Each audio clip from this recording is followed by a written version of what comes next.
Hello बच्चों, कैसे हो। आज हम लोग बहुत ही इंटरेस्टिंग टॉपिक देख रहे हैं। फ्री फॉल का पार्ट है ये, ठीक है। और न्यूमेरिकल्स में बहुत ही ज़्यादा आपको हेल्पफुल होगा। बात ये होता है कि अगर कोई भी ऑब्जेक्ट आप अर्थ के सरफेस से ऊपर फेंकते हो या ऊपर से अर्थ किसी हाइट से अर्थ के सरफेस की तरफ फेंकते हो, दोनों बातें याद रखना। पहली बात तो यह है कि अगर कोई ऑब्जेक्ट को आप अर्थ के सरफेस से ऊपर किसी हाइट तक फेंकते हो, ठीक है, थ्रो कर रहे हो।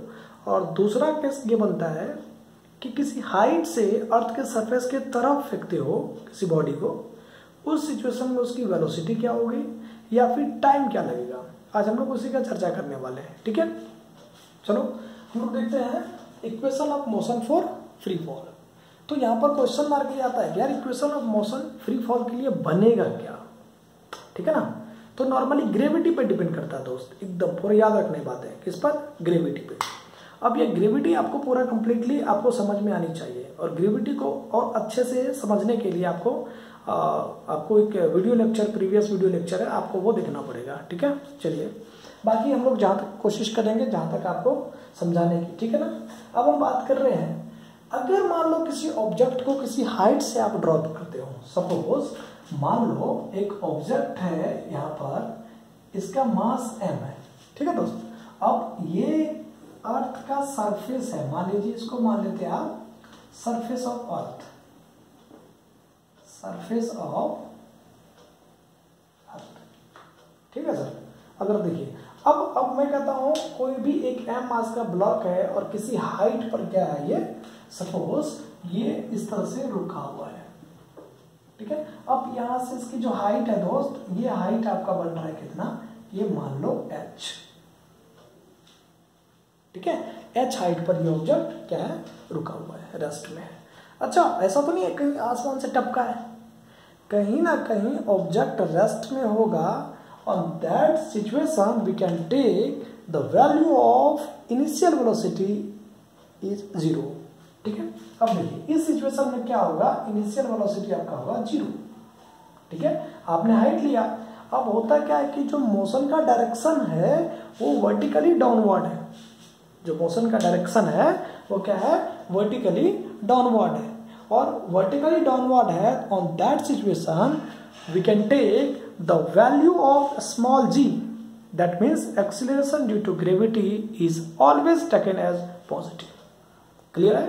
क्योंकि कहाँ जा रही है ये ऑब्जेक्ट, उसी ग्रेविटी के डायरेक्शन में ही गिर रही है, ठीक है।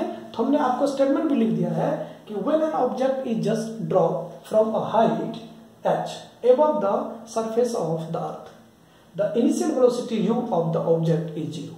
क्लियर है? हमने स्टेटमेंट भी दे दिया और आपको हमने प्रूव भी की कि अगर कोई ऑब्जेक्ट किसी हाइट पर है, और ये जब तक हाइट पर है दैट मीन्स वो ऑब्जेक्ट जो है वो कहाँ पर है, ये रेस्ट में है, और हाइट कितना दे रखा है, h। अगर इसी ऑब्जेक्ट को आप नीचे की तरफ फॉल कराते हो, जरा फोकस कीजिए, तो इसके पास कोई ना कोई तो वेलोसिटी होगा दोस्त, ठीक है।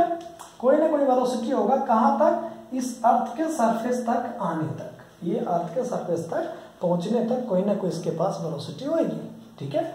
और ग्रेविटी कहां लगेगा, जी जो लगेगा इसी के डायरेक्शन में। आप इसको कह सकते हो सिंपली, देखिए, ठीक है। तो आप कह सकते हो motion is along, motion is along, कहां है जरा बताओ तो, किसके अलोंग हो रही है, डाउनवर्ड डायरेक्शन, ठीक है। किसके? Downward direction, that is small g is taken as positive, ठीक है दोस्त। अब अपने पास क्या होता है, देखिए सिचुएशन देखिए, या तो आपको v फाइंड आउट करना है या गिवन होगा। क्लियर है? या तो v आपको फाइंड आउट करना होगा या आपको गिवन होगा, ठीक है। तो आप इक्वेशन ऑफ मोशन क्या कहते हो यहां से, तो इस सिचुएशन में आपका बनेगा, फोकस कीजिए, from equation of motion, from equation of motion, ठीक है। अब आप कहते हो v is equal to u plus 80, लेकिन आपके पास है क्या क्या गिवन, आपके पास क्या सिचुएशन बन सकता है, आपके पास सिचुएशन बनेगा सिंपली, अगर कोई ऑब्जेक्ट डाउनवर्ड डायरेक्शन में जा रहा है तो आपका ए जो बन रहा है ये जी के करीब बनेगा, और ये तकरीबन आप लेंगे 9.8 मीटर पर सेकेंड स्क्वायर। ठीक है दोस्त, 9.8 मीटर पर सेकेंड स्क्वायर। और कहाँ पॉजिटिव लेंगे और कहाँ लेंगे, क्योंकि ये डाउनवर्ड डायरेक्शन में है। ठीक है, अब आपके पास देखिए u बराबर क्या है 0, और आपके पास s जो है ये किसके करीब है, h के करीब, और आपको किसी चीज की जरूरत नहीं है।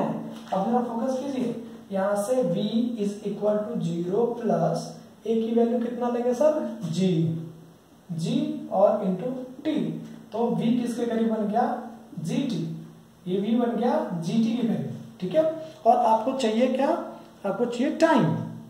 ठीक है, समझ रहे बात को। और s की वैल्यू फाइंड आउट कर लीजिए, v square is equal to u square plus 2as। अब जरा देखिए v square is equal to कितना, 0 का स्क्वायर प्लस 2 इंटू जी और इंटू बोलिए h, क्यों, s h के करीब है। ठीक है, तो इस सिचुएशन में आपके पास क्या बन जा रहा है, देखिए ये बन रहा है v square is equal to 2 into g into h। अब हमें चाहिए v बनेगा square root of 2g into h। क्या बन गया, v is equal to square root of 2g into h। Clear है। अब ये क्या है, ये जो आपका वेलोसिटी फाइंड हुआ, ये वेलोसिटी कौन सी है, द वेलोसिटी ऑफ ऑब्जेक्ट, देखिए जरा, the velocity of an object in time t reaches the ground। इसी वेलोसिटी से एक किसी इंटरवल ऑफ टाइम में आपका कोई भी ऑब्जेक्ट कहां रीच कर जाएगा, कहां पहुंच जाएगा, वो ग्राउंड के पास पहुंच जाएगा। क्लियर है, ठीक है ना। इस वेलोसिटी से क्या होगा, जस्ट कोई भी ऑब्जेक्ट आपका ग्राउंड को टच करेगा। ठीक है, किसी हाइट पर अगर हो तो। अब हमें बात बनता है क्या कि टाइम ऑफ फॉल क्या होगा। टाइम ऑफ फॉल कहते हैं दोस्त, अगर कोई ऑब्जेक्ट है उसको डाउनवर्डली मतलब डाउनवर्ड डायरेक्शन में उस अर्थ के सरफेस तक पहुंचने में जो टाइम लग रहा है उसकी बात करने जा रहे हैं। ठीक है, बरा देखिए लो, सिंपली आप कह सकते हो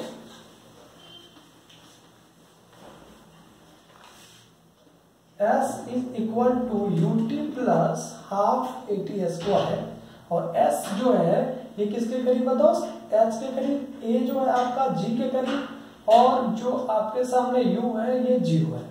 दैट मीन्स आप यहां से कह सकते हैं h is equal to 0 into t plus half into g into t square. h is equal to यानी बन गया gt स्क्वायर अपॉन में 2, क्रॉस मल्टीप्लाई करिए तो यहां से बन गया आपका gt square is equal to 2h। ठीक है, अब यहां से हमें निकालना है t square is equal to बन जाएगा 2h अपॉन में g, और हमें चाहिए क्या, टाइम ऑफ फॉल, तो इसलिए बन जाएगा t is equal to square root of 2h upon में g। अब ये जो पार्ट बना है दोस्त, ये जो फाइंड आउट हुआ है t, ये है टाइम ऑफ फॉल। मतलब ये हो गया कि time taken to reach the ground. दूसरा लैंग्वेज में आप कह सकते हैं इसको time taken to reach the ground. मतलब क्या होता है आपका कि ये जो टाइम लगा दोस्त आपका square root of 2h upon में g, इतने टाइम इंटरवल में कोई ऑब्जेक्ट किसी हाइट से किसी ग्राउंड तक पहुंच जाएगा, यानी उसको ग्राउंड तक पहुंचने में लगा टाइम। क्लियर है। चलिए अब आता है क्या है नेक्स्ट। तो हमने दो तरह की बातें करा आपको। एक कहा कि अगर कोई ऑब्जेक्ट है किसी हाइट पर तो उसको किस वेलोसिटी से फेंका गया होगा। By the way on the behalf of your question, ठीक है ना, तो आपका जो वेलोसिटी फाइंड आउट हुआ वो क्या हुआ, square root of 2 into g into H. अब मन में आया क्या कि यार ऑब्जेक्ट वहां से गिरा है तो गिरने में टाइम कितना लगा होगा, तो टाइम लगा होगा square root of 2 into h upon में जी। अब यहाँ पर एच क्या है आपका, ये जो एच है दोस्त ये आपका है हाइट, और ये किस में होना चाहिए, मीटर में। जी की वैल्यू क्या होना चाहिए, 9.8 मीटर पर सेकेंड स्क्वायर, ये उसका यूनिट्स होगी। क्लियर है। चलिए दूसरा केस हम लोग देखते हैं। देखिए अब मैं दूसरा केस की चर्चा करता हूं यहाँ पर। दूसरा केस कहता है दोस्त कि when an object is throne from the ground in the vertically upward direction with initial velocity u। अब एक्चुअली समझना इस बात को, किसी भी ऑब्जेक्ट को अगर हम किसी ग्राउंड से किसी हाइट तक फेंकने की कोशिश करें, मैंने कहा अगर किसी भी ऑब्जेक्ट को ग्राउंड से किसी हाइट तक फेंकने की कोशिश करें, on that situation just you have an initial velocity as for as like you, ठीक है ना। इनिशियल वेलोसिटी आपके पास होगा, अगर नहीं होगा तो फाइंड आउट करना है दोस्त, परेशान नहीं होना है, ठीक है। चलिए अब आपके मन में ख्याल आएगा, ठीक है, सपने भी आएंगे, हमारे आते थे हमारे हो गए बंद, तुम्हारा आना स्टार्ट होगा। समझ रहे हो बात को, बहुत सारे सपने आएंगे तुम्हें, ये क्यों हो रहा है, हमारे क्लियर हो गए, ठीक है ना, बिल्कुल तुम्हारे भी हो जाएंगे, थोड़ा बहुत फोकस कर लोगे तो मैं कह रहा हूं कि अगर आप उस ऑब्जेक्ट को ऊपर फेंक रहे हो तो ग्रेविटी कहाँ है दोस्त, डाउनवर्ड और vertically downward, not a downward, vertically downward. Gravity कहाँ लग रही है, वर्टिकली डाउनवर्ड, और ऑब्जेक्ट को कहाँ फेंक रहे हो, ऊपर की तरफ। सोचो, ठीक है, इस तरह से देखो, आपका एक ऑब्जेक्ट है और ये नीचे फॉल हो रहा है, ठीक है, और सॉरी ऑब्जेक्ट को कहाँ फेंक रहे हो, ऊपर, और ग्रेविटी कहाँ लग रही है, जस्ट देखिए जरा कहाँ लग रही है, ये ऑब्जेक्ट और ये ग्रेविटी कहाँ लग रही है, नीचे, और ये बॉल कहाँ जा रहा है, ऊपर, या कोई ऑब्जेक्ट, ठीक है। तो मतलब एंटी पैरेलल कर रहे हो ना दोस्त, इसको कहते हैं एंटी पैरेलल। पैरेलल तो है लेकिन क्या एंटी है, एक दूसरे का क्या जस्ट रिवर्स है। उस सिचुएशन में आपको नहीं लगता कि अगर मान लो मैं अगर इसको अर्थ सरफेस बना दूं, जरा फोकस करो तो ये आपका क्या है, ग्राउंड है, ठीक है दोस्त, कोई भी ग्राउंड ले सकते हो, ऐसी बात नहीं है। अब यहाँ पर ना आपका बॉल है सपोज m मास का, ठीक है दोस्त, कोई तो मास होगा, अब इसके पास मास है। अब इस बॉल को तुमने ऐसे थ्रो कर दिए हो तो इस सिचुएशन में कहीं ना कहीं बॉल फिर वापस कहाँ आएगा दोस्त, इसके पास, जरा फोकस करना। m मास के बॉल को तुम थ्रो किए ऊपर की तरफ, जब आप किसी भी ऑब्जेक्ट को ऊपर फेंकते हो ना तो एक सर्टेन हाइट पर जाकर के ऑब्जेक्ट फिर से वापस आने लग जाता है। That means we have just minimize the value of v, that is जो आपका फाइनल वेलोसिटी है, कहीं ना कहीं आपका फाइनल वेलोसिटी 0 हुआ, तब जाके ऑब्जेक्ट सीधा नीचे आने की कोशिश करा है, नहीं तो ऑब्जेक्ट पूरे ऊपर चला जाता, फिर आने की जरूरत ही नहीं थी उसकी। अब नीचे आ रहा है, दैट मीन्स क्या हो गया कि आपके पास फाइनल वेलोसिटी कहीं ना कहीं 0 हुआ। तो मैंने कहा कि यार इस सिचुएशन पे मैक्सिमम हाइट, इसको मैं कह देता हूं मैक्सिमम हाइट, ठीक है दोस्त। तो अब ये मैक्सिमम हाइट पर क्या हो गया, आपका वेलोसिटी हो गए कितना, 0। समझना जरा। अब तुम कहते हो कि इसको फेंका किससे किया था, इसको तुमने फेंका u मीटर पर सेकेंड से, ठीक है। दो सिचुएशन बनेगा, एक बन रहा है यहां से इस मैक्सिमम हाइट तक की बात हो रही है, जरा फोकस करो।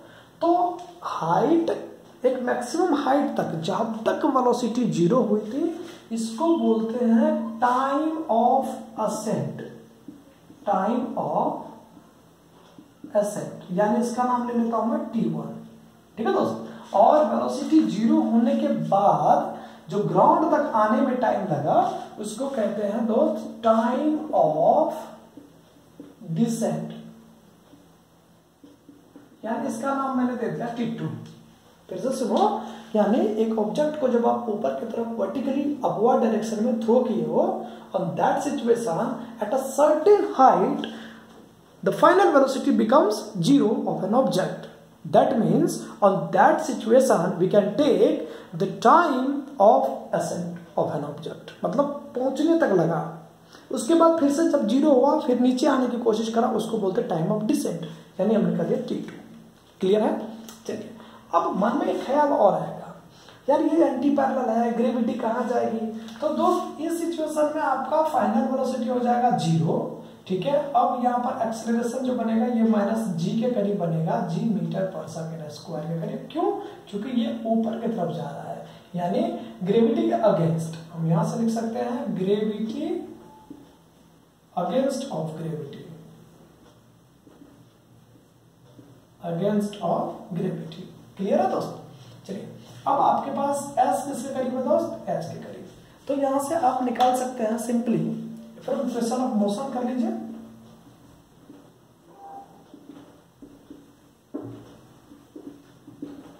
इक्वेशन ऑफ मोशन में होगा आपका v square is equal to u square plus 2as। अब जरा सोचो, v स्क्वायर यानी 0 का square is equal to u square plus 2 into minus g into h। समझ रहे हो क्यों? क्योंकि ये ग्रेविटी के अगेंस्ट है तो आपको लेना पड़ेगा। तो मैं फिलहाल इसको ऊपर लिख देता हूं, जरा देखिए, तो यहां से बन जाएगा आपका 0 is equal to u square minus 2g into एच। तो ये minus u square is equal to minus 2g into H. अब देखो तो ये माइनस और ये माइनस क्या हो जाएगा, कैंसिल आउट हो जाएगा। तो अपने पास यहाँ से एक वैल्यू फाइंड आउट हो जाएगी और वो वैल्यू क्या हो जाएगा, जरा सोचो, ठीक है। यानी h हम फाइंड आउट कर लेते हैं। तो h जो बनेगा ये बन जाएगा यू स्क्वायर अपॉन में 2 इंटू जी। अब ये u क्या हो गया दोस्त, ये जो u फाइंड आउट हुआ यानी ये जो h फाइंड आउट हुआ है यू स्क्वायर अपॉन में 2g, इसको कहते हैं मैक्सिमम हाइट। क्या कह सकते हैं इसको, इसको कहते हैं मैक्सिमम। अब आपसे पूछेगा कि यार एक बात बताओ कि अगर किसी ऑब्जेक्ट को किसी भी वेलोसिटी से फेंका जाए, सपोज मान लो u वेलोसिटी से भी फेंक रहे हो आप ऑब्जेक्ट को, तो कहता है कि मैक्सिमम हाइट कैसे फाइंड आउट करेंगे। तो सीधा सीधा एक ही लाइन में आप कहेंगे ऑब्जेक्टिव, यार जिस वेलोसिटी से आपने फेंका है उसका स्क्वायर अपॉन में 2 इंटू जी। अब ये जी क्या है, मैग्नीट्यूड लेना पड़ेगा यहाँ पर। मैग्नीट्यूड क्यों, क्योंकि यहाँ पर क्या है आपकी जी की जो वैल्यू है नेगेटिव लोगे तो हाइट हो जाएगा यानी डिस्टेंस, और डिस्टेंस कभी भी नेगेटिव नहीं होता मेरे दोस्त, याद रखना इस बात को। क्लियर है? चलिए अब हम नेक्स्ट की बात करते हैं। अब नेक्स्ट एक इक्वेशन ऑफ मोशन और इस्तेमाल करेंगे, ठीक है। देखिए जरा एक इक्वेशन ऑफ मोशन और इस्तेमाल करते हैं और आपके सामने बनता है v इज इक्वल टू, ये दूसरी पार्ट करने जा रहा हूं, v is equal to u plus at। ये भी इक्वेशन ऑफ मोशन है।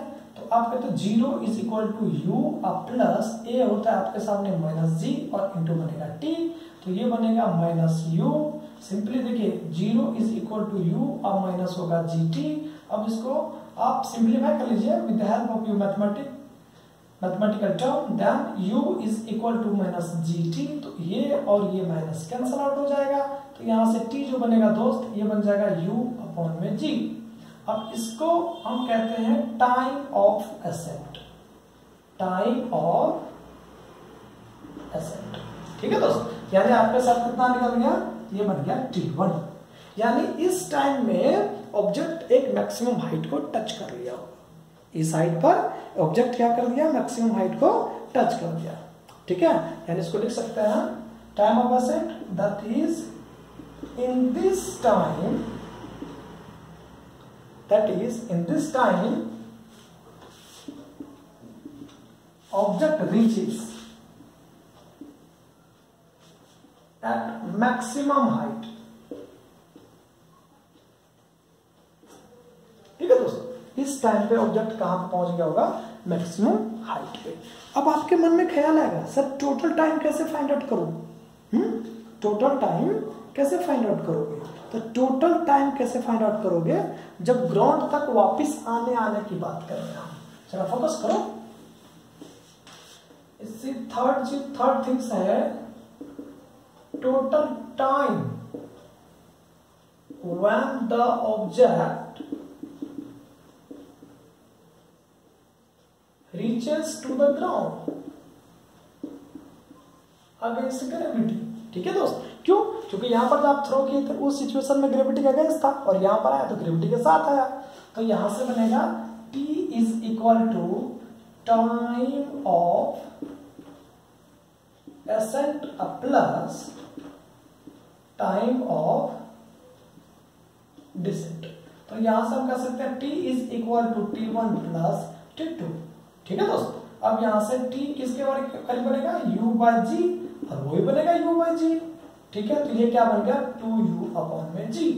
तो अब यहां पर बन गया 2u अपॉन में g।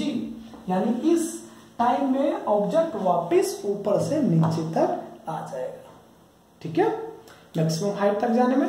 तो आप जरा देखिए, फोकस कीजिए, जब आप ऑब्जेक्ट को किसी हाइट से नीचे जब फेंकते हो उस सिचुएशन में क्या होता है कि ऑब्जेक्ट का आपको लेना क्या है, इनिशियल वेलोसिटी 0, क्लियर है, जी की वैल्यू पॉजिटिव, क्लियर है। चलिए क्योंकि वो मोशन के डायरेक्शन में है, ग्रेविटी के डायरेक्शन में ही मोशन है। और थर्ड थिंग्स ये है कि अगर कोई ऑब्जेक्ट किसी ग्राउंड से अगर ऊपर की तरफ आप फेंकते हो तो उस सिचुएशन में आपका फाइनल वेलोसिटी क्या बन जाएगा दोस्त, वो आपका फाइनल वेलोसिटी क्या बनेगा, 0। ठीक है, अगर फाइनल वेलोसिटी 0 बन रहा है तो दैट मीन्स वो क्या है, आपका मोशन जो है बॉडी का वो ग्रेविटी के क्या अगेंस्ट है, तो आपको जी की वैल्यू माइनस लेना होगा। ठीक है, और फाइनली आप न्यूमेरिकल सॉल्व कर सकते हैं या कोई कॉन्सेप्चुअल क्वेश्चन सॉल्व कर सकते हैं, ये आपका कॉन्सेप्ट।